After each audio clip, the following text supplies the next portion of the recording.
இன்றைக்கி எங்கள் வீட்டிலேருந்து எங்கள் அம்மா அப்பா வந்திருந்தாங்க பார்க்க. ஸோ ஸ்நாக்ஸ் நிறையா வாங்கிட்டு வந்திருந்தாங்க. சொல்லவே வேணாம், எங்கள் அம்மா அது இதுன்னு ஏதாவது நிறையா வாங்கிட்டு வருவாங்க. ஸோ அதெல்லாம் சாப்பிட்றதுக்கு நிறையா ஒரு வாரம் வச்சு சாப்பிட்லாம். ஸோ அதனால் கடலையும் வாங்கிட்டு வந்திருந்தாங்க. சரி, கடலை அப்போ எல்லாத்துக்கும் இது பண்ணி தரலாம் அப்படின்ட்டு, வேக வச்சு தரலான்ட்டு ஒரு 1/2 ஸ்பூன் உப்பு போட்டு தண்ணியில் போட்டு கொதிக்க வச்சு இது பண்ணோம்.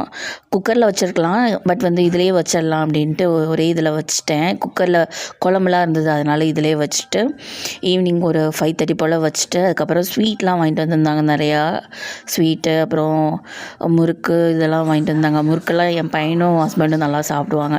ஸோ அதுக்கப்புறம் கொஞ்சம் நேரம் கழித்து வேக வச்சு சாப்பிட்டுக்கிட்டே ஒரு புது படம் பார்த்துட்டு இருந்தோம். இன்றைக்கி டே சாட்டர்டே. எங்களுக்கு போன வாரம் தான் தெரிஞ்சது சிக்கனும் இதெல்லாம் என்விலாம் கொடுப்பாங்க அப்படின்ட்டு கேன்டீனில். அது வாங்கி சாப்பிட்டோம். இன்றைக்கி டே இப்படி தான் போச்சு. இன்னும் வீடியோவில்